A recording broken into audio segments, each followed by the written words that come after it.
How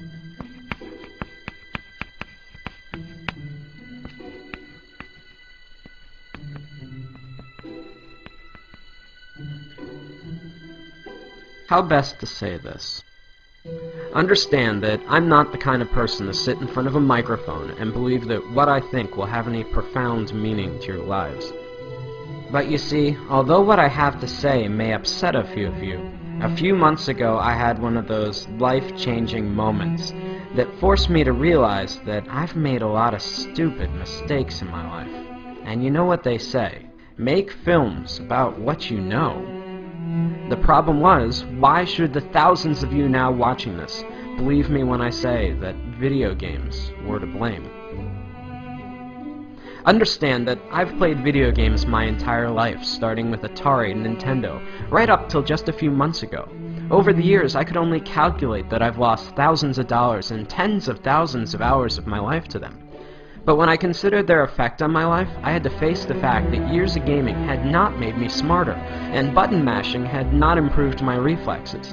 I was not a kung fu master, I couldn't properly swing a sword, and in a zombie apocalypse, I probably wouldn't last 5 minutes.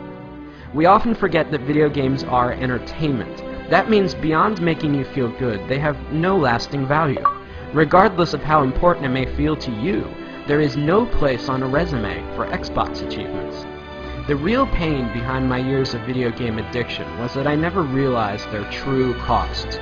Sure, it was just a few hours here or there, but over 3 decades, I'm not just sickened now by the amount of my life I've spent, but more so by all the important stuff that I willingly pushed aside to make time for games. For the sake of entertainment, I was willing to give up sleep, health, and ambition. For what? We fool ourselves into thinking that virtual achievements and virtual friends are adequate substitutes for real-life ones. To be blunt, video gamers seem to be fine giving up their real lives for simulated ones, full of depression and loneliness. I know the true cost of gaming are all those lost years that I could have spent with friends, creating art, or being a better husband. 3 months ago, I had to face the facts that I was alone, overweight, and divorced.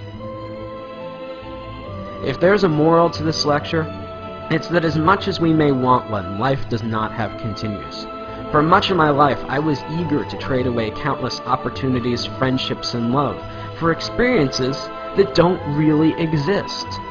I guess what I'm saying is, it took me a long time to figure all this out, and along the way, I missed out on a lot of life. At the risk of sounding like an after-school special, don't allow something as stupid as video games consume the best years of your life at the expense of all the greatness you could achieve. Consider this my promise. That's a mistake I don't plan to make again.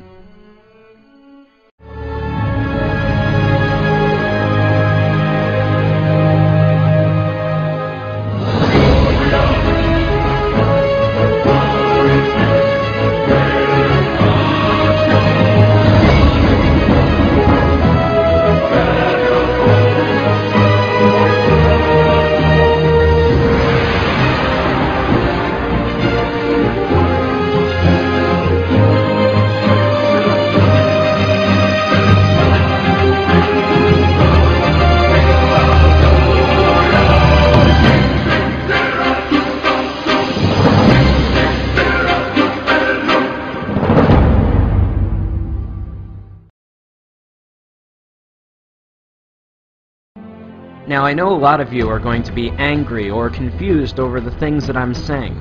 Call me whatever names you like, pretentious or not. Understand that while I don't hate video games or the people that make them, I'm still worried about their overwhelming negative effects that they've had on my generation. But halfway through animating this film, I came across a documentary about the Penny Arcade convention, and that's when it hit me. Healthy gamers do not dwell away on the games, but instead embrace the community.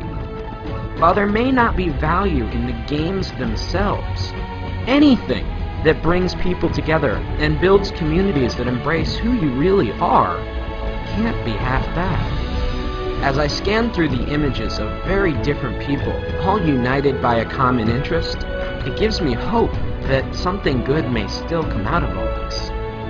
We are the first generation forced to find a balance between letting technology improve our lives or risk allowing it to dominate us.